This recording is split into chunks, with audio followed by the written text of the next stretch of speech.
پہلی آیت کے اندر چند اصول بیان کیے تھے کہ جب اللہ اور اس کا رسول تمہیں بلائے تو فوراً آ جاؤ، اور اب پھر ماضی کے کچھ حالات اور واقعات کو سامنے رکھ کر یاد دلا کر مسلمانوں کو بتایا جا رہا ہے کل تمہاری حالت کیا تھی اور آج کیا ہے۔ وَاذْكُرُوا اِذْ أَنْتُمْ قَلِيلٌ مُسْتَضْعَفُونَ فِي الْأَرْضِ، یاد کرو اس وقت کو جب تم قلیل تھے اور زمین پر کمزور شمار کیے جاتے تھے، جیسے برما والے، کشمیر والے، فلسطین والے، افغانستان والے جان چھوٹ گئی۔ جس طرح تم کم بھی تھے اور کمزور تصور کیے جاتے تھے، یعنی لوگ تمہیں کچھ نہیں سمجھتے تھے، جدا دل کتا مار دیتے، جب دل کیا کسی کو اٹھا لیا۔ بس کمزوری کی نشانی یہی ہے نا، جب چاہا چادر اور چار دیواری کے تقدس کو پامال کیا۔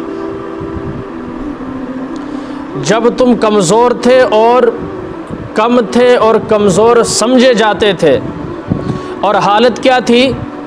تخافون ان یتخطفکم الناس، تم اس اندیشے میں رہتے تھے کہ لوگ تم کو نوچ نہ ڈالیں، ہمیشہ خطرہ، ہمیشہ خطرہ رہتا تھا۔ ہوا کیا پھر؟ فآواکم، سو اللہ تعالیٰ نے تم کو رہنے کی جگہ دی مدینہ کی صورت میں۔ بات سمجھ میں آ رہی؟ ہم نے رہنے کی جگہ دی۔ وَأَيَّدَكُمْ بِنَصْرِهِ، اور ہم نے تمہیں مضبوط کیا اپنی مدد کے ساتھ بدر میں۔ ٹھیک ہے، میں صرف اشارے کر رہا ہوں، تفصیلات کا وقت نہیں ہے۔ اپنی نصرت سے مدد کی بدر میں، جیسے بدر میں اور مختلف حالات میں۔ ٹھیک ہے۔ وَرَزَقَكُم مِّنَ الطَّيِّبَاتِ لَعَلَّكُمْ تَشْكُرُونَ، اور تمہیں عمدہ عمدہ نفیس نفیس چیزیں عطا کی تاکہ تم شکریہ ادا کرو۔ اب یہ ساری چیزیں سامنے رکھو۔ کمزور تھے، طاقتور بنایا، مغرور نہیں ہونا چاہیے بلکہ اللہ کا مشکور ہونا چاہیے۔ اتنے کوٹھی بنا لی تو نال والے نو سلام نہیں کر دے۔ بات سمجھ میں آ رہی؟ کسی غریب کا بچہ پڑ جائے تو وہ تو ایسا لگتا ہے جیسے عرش کے نیچے وہ گھوم رہا ہے۔ مغرور نہیں، مشکور ہونا چاہیے۔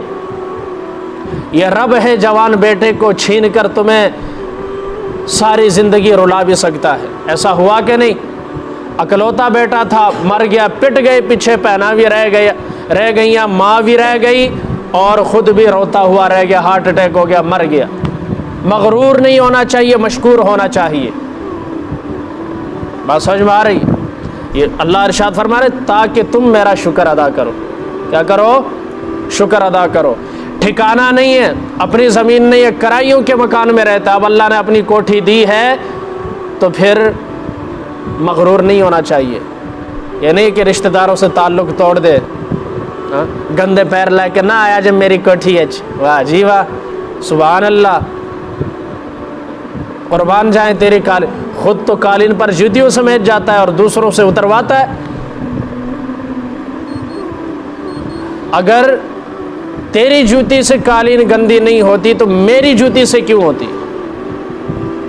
پتہ چلا تو بتانا چاہتا ہے اور تو میں سیٹ ہو گیا، میں جوتی لاوا نہ لاوا مینوں مسئلہ نہیں، تساں لا کے ہونا ہے۔ یہ درس ہے، سبق ہے، یہ غرور کی نشانی ہے۔ شکریہ ادا کیا جائے۔ کیا کیا جائے؟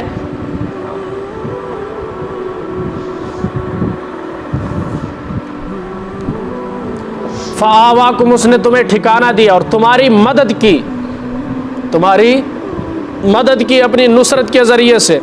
وَرَزَقَكُم مِّنَ الطَّيِّبَاتِ، جب مسلمان پر فتوحات کا دور شروع ہوا تو پہلے جو مسلمان مشرکین سے خوف محسوس کرتے تھے، یہ خوف وہ نہیں بزدلی والا خوف، دشمن زیادہ ہوں، آپ کی تعداد کم ہو طبی طور پر انسان خوف محسوس کرتا ہے، خطرہ محسوس کرتا ہے وہ، لیکن اب کیا ہے؟ کسی کے باپ کی مجال نہیں کہ مسلمانوں کی طرف آنکھ اٹھا کر دیکھ سکے۔ بڑے بڑے بادشاہ جو ہیں وہ مسلمانوں سے ڈرتے ہیں۔ بات سمجھ میں آ رہی ہے؟ تو ہم نے، اور پھر فتوحات کا زمانہ کھل گیا، ادھر سے مال غنیمت آ رہا ہے، ادھر سے مال غنیمت۔ جو ایک کھجور پر گزارا کرتے تھا ابھی سینکڑوں ہزاروں صدقہ کرتے ہیں روزانہ۔ حالات بدلنا کس کا کام؟ ہم حالات بدلیں گے، ہمیں ووٹ دیے جائے۔ تم کیا، تمہاری اوقات کیا؟ تم نے ابھی شکل نہیں بدلی اپنی، تم حالات کیا بدلو گے؟ تم نے اپنے گھر نہیں تمہاری بات تمہاری بیٹی نہیں مانتی، رات 12-1 بجے آتی ہے، وہ نہیں بدلی تم سے، تم ہماری حالت کیا بدلو گے؟ کیا منہ اور مسور کی دال والی بات۔ اور میں نے مسلسل کہہ رہا ہوں قیامت کی صبح تک یہ حالات نہیں بدل سکتے۔ اگلے دن انٹرویو دیا کچھ اور، دوسرے دن بدل دیا۔ نہ ہم نے اپوزیشن کو جوائن کیا ہے اور نہ ہی حکومت کو چھوڑا۔ یہ تمہاری حالت ہے۔ چند ٹکوں پر، ایک فون کال پر بک جاتے ہو، ایک دھمکی پر ڈیر ہو جاتے ہو۔ وہ بھی ہے تو نبی کا وارث، پہلے دن سے تھا آج تک ڈٹا ہوا ہے۔ اس نے اپنے اس استقامت میں فرق آنے نہیں دیا۔ نبی کے وراثت، نسبت کی قدر ہوتی ہے، نسبت میں پاور ہوتی ہے۔ کیا ہوتی ہے یار؟ ہماری نسبت نبی سے ہے نا۔ بولے اب آپ میں سے کوئی عالم تو نہیں ہے لیکن نبی کی امتی ہیں، تو آپ سابقہ نبی کے تمام انبیاء کی امت سے بہتر ہے۔ یہ آپ میں بہتری کیوں آئی؟ کیا آپ کے پاس ڈگری ہے، کوئی علم حاصل کیا؟ کچھ بھی نہیں ہے، صرف اور صرف نبی کی امت ہونے کی وجہ سے پاور ہے آپ میں۔ آپ کل کی امتوں کے اوپر گواہی دیں گے، کیوں کہ نبی آخر الزمان سے نسبت ہے۔ کس سے نسبت ہے؟ آخری نسبت کی قدر ہوتی ہے۔ یہ عام نسبت اتنی پاورفل ہے، جو حقیقی نسبت ہے۔ نبی کا دنیا میں کوئی وارث نہیں ہے سوائے علماء کے، سوائے علماء کے۔ کتنی پاورفل ڈگری ہے۔ بہرحال تو کہتے ہیں ہم بدلیں گے۔ حالات تم نہیں بدل سکتے، حالات اللہ بدلے گا۔ وہ بارش میں دھوپ نکال کر دکھا سکتا ہے۔ اور سمجھ مار، حالات وہ رب بدلے گا۔ لعلکم تشکرون، تاکہ تم کیا کرو؟ شکریہ ادا کرو، عاجزی اختیار کرو، انکساری اختیار کرو۔ یہ ساری چیزیں اس لیے جتنی تشریح کی جائے کم ہے۔ یا ایھا الذین آمنوا لا تخونوا اللہ والرسول وتخونوا اماناتکم وانتم تعلمون۔ پس منظر سمجھ لے، آیت سمجھ میں آئے گی، جسے ہم غزوہ خندق بھی کہتے ہیں، غزوہ احزاب۔ اس زمانے کے طور پر نیٹو سمجھ لیں۔ 30,000 کے قریب کفار مدینہ پر حملہ کے لیے تشریف آئے۔ آپ نے مشورہ کیا کیا کیا جائے۔ بہترین جو رائے دی، شارٹ کٹ، حضرت سلمان فارسی نے رضی اللہ تعالیٰ عنہ فرمایا، رسول اللہ ہمارے ہاں جب ہماری تعداد کم ہو، دشمن زیادہ، تو ہم خندق کھودتے ہیں تاکہ وہ اندر ہی نہ آ سکے، ٹھیک ہے؟ اور جہاں سے کوشش کرے گا جو تھوڑی بہت تعداد ہے وہ ان جگہوں پر مقابلہ کرتی ہے۔ خندق کھودی گئی۔ بنو قریظہ کے ساتھ معاہدہ تھا کہ وہ مشرکین کا ساتھ نہیں دیں گے۔ یہ یہودی تھے۔ کون تھے؟ لیکن انہاں جدوں ویکھیا نا 30,000 بندے آ رہے نا اور مسلمانہ دی خیر کوئی نہیں، انہوں نے بھی راز بھی بتائے اور ساتھ بھی دیا۔ تھے تو حلیف لیکن غداری کر دی۔ چند دن مدینے کا محاصرہ رہا، نبی نے بد دعا کی، وہ تتر بتر ہو کر بھاگ گئے، ٹھیک ہے؟ اس کے بعد اللہ کے حکم سے آپ نے بنو قریظہ کی طرف رخ کیا۔ 21 دن محاصرہ رہا۔ کتنے؟ 21 دن۔ وہ تنگ 21 دن کھانا پینا نہیں، کوئی وہ نہیں، تو تنگ تو آتا ہے۔ انہوں نے کہا جی سیریس نے یہ نہیں چھڈن گے۔ انہوں نے کہا اس شرط پر ہم قلعے سے نیچے اترتے ہیں، ہتھیار ڈالتے ہیں کہ ہمیں شام کی طرف ہم شام کی طرف جائیں گے، آپ ہمیں کچھ نہ کہیں، جان مال عزت آبرو ہماری محفوظ رہے۔ آپ علیہ الصلوۃ والسلام نے فرمایا نہیں، ایسا نہیں کریں گے۔ بات سمجھ میں آ رہی؟ سعد بن معاذ جو تھے انصار مدینہ کے بڑے بھی تھے اور مشہور بھی تھے، آپ نے فرمایا جو سعد بن معاذ فیصلہ فرمائے گا آپ کے ساتھ وہی ہوگا۔ اور نہ کیا نہیں جی، آپ ابو لبابہ ابن المنذر رضی اللہ تعالیٰ عنہ، یہ صحابی رسول ہے اور بنو قریظہ کے اندر ان کے رشتہ دار بھی تھے، فیملی بھی ادھر تھی، اور ان کے ساتھ تجارت بھی تھی ان کی۔ ظاہر تجارت ہو تو دوستی واقفیت بھی ہوتی، اور نہ کیا تسی انہوں کر لو ساڑھے کو۔ یہ گئے تو ان کی وہ چھوٹے بچے، مرد، عورتیں، جاننے والے نہ جانے سارے جمع ہو کر رون پٹن چیخن، ساڑھے خیر نے سانو بچاؤ اپنے نبی تو۔ جب ہم ایمان والے ہوں یہودی روئیں گے، آج اسی رونے یہودیاں آنے ساڑھے تو کچھ رحم کرو این جی، یہ حالات اللہ نے بدل۔ اچھا انہوں نے مشورہ کیا، اچھا یہ بات تو تھی راز، بتانا نہیں ہے ان کے ساتھ کیا ہونا ہے، یہ بات تھی تو راز۔ اور کہا آپ کے نبی نے کہا سعد بن معاذ، تو کیا ہم سعد بن معاذ کی بات مان لیں، اس کا فیصلہ منظور کر لیں؟ انہاں جی کیتا اشارہ، مطلب مارے جاؤ گے، مطلب زبان سے نہیں کہا، صرف واپس آ گئے۔ جو واپس آئے نے خیال آ گیا ہو میں کی کر بیٹھا، اللہ رسول کی امانت تھی نا، راز بتانا نہیں، بات کرنی وہ کیا چاہتے آ کر بتا دو، لیکن انہوں نے راز فاش کر دیا یوں اشارہ کر کے، مطلب تسی سارے وڈے جاؤ گے۔ نبی کے پاس نہیں آئے، سیدھا مسجد نبوی میں تشریف لے گئے اور ایک ستون کے ساتھ اپنے آپ کو بندھوا دیا اور کہا اللہ کی قسم جب تک اللہ اور اس کے رسول میری توبہ قبول نہیں کرتے اس وقت تک نہ کھاؤں گا نہ پیوں گا اور نہ اپنے آپ کو کھولوں گا۔ پاک دل ایسے ہوتے، گناہ ہو جائے تو فوری طور پر کیا کرتے ہیں، محسوس کرتے ہیں اور نفس کو سزا دیتے۔ آپ علیہ الصلوۃ والسلام تک جب بات پہنچی، آپ نے فرمایا کہ اگر سیدھا میرے پاس آتا میں بخشش مانگ لیتا، مغفرت توبہ ہو جاتی، لیکن اب اس نے ڈائریکٹ اللہ سے رجوع کیا ہے، اللہ تے معاملہ سٹ دیتا اور میں بھی مجبور ہوں انتظار کروں۔ اب اگر اللہ اس کی توبہ قبول کر لے تو مجھے بھی منظور ہے۔ 7ویں روز صرف نماز کے لیے اور قضاء حاجت کے لیے گھر والے کھولتے تھے، کھانا نہیں کھاتے تھے، بے ہوشی کے دورے پر 7 دن، یار کوئی اندازہ کرو صحابہ دا ایمان کتنا پر، 7 دن کوئی بندہ نہ کھائے نہ پیے۔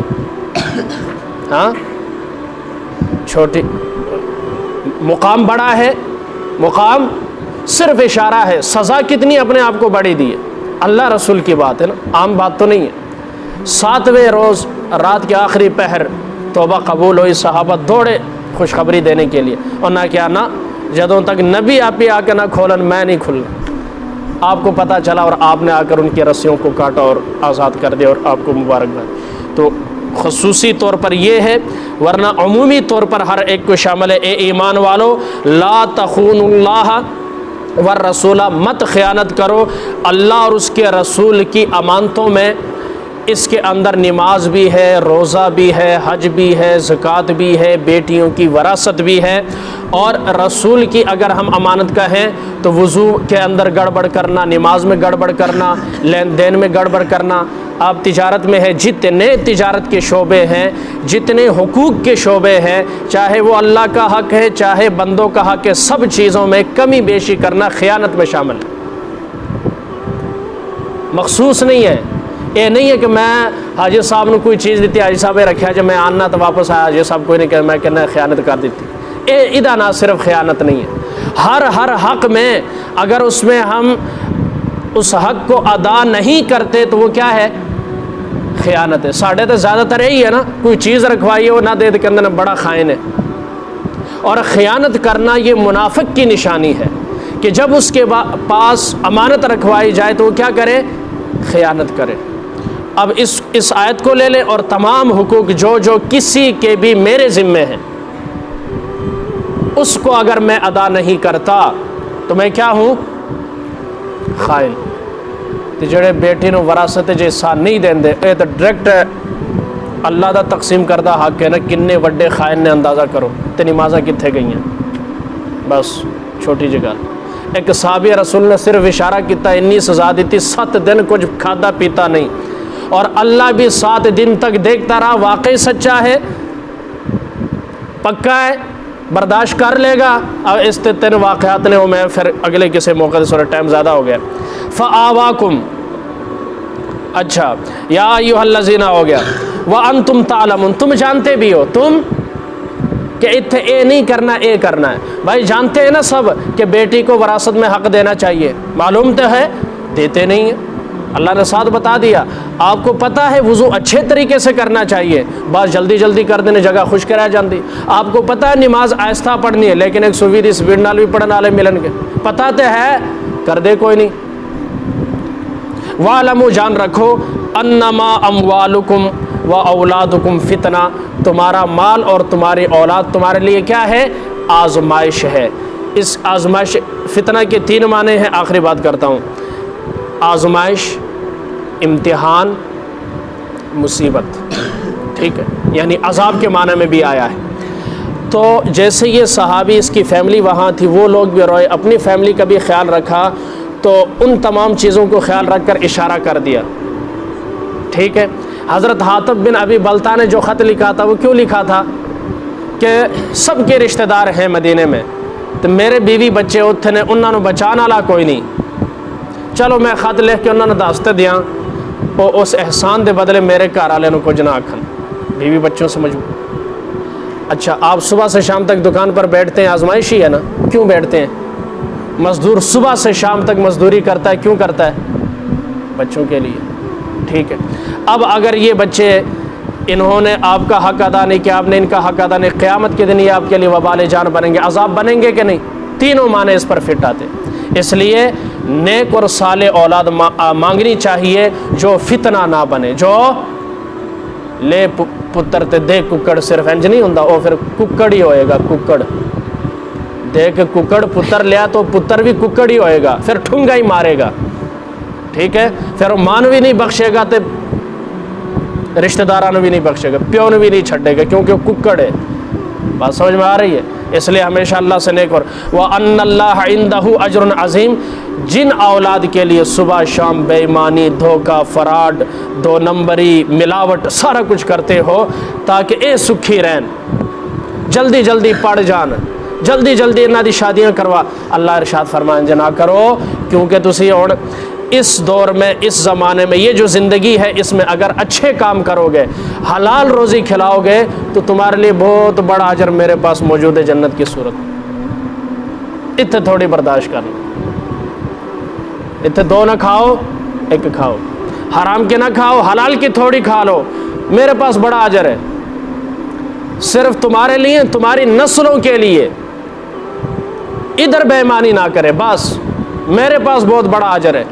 اس دنیا کمانے کے لیے حرام میں لگے ہوئے، کماتے جا رہے، 4 ریکارڈ بنے ہوئے، پلاٹنگ پہ پلاٹنگ ہو رہی ہے، بھائی کہاں لے جانا ہے اتنا پیسہ؟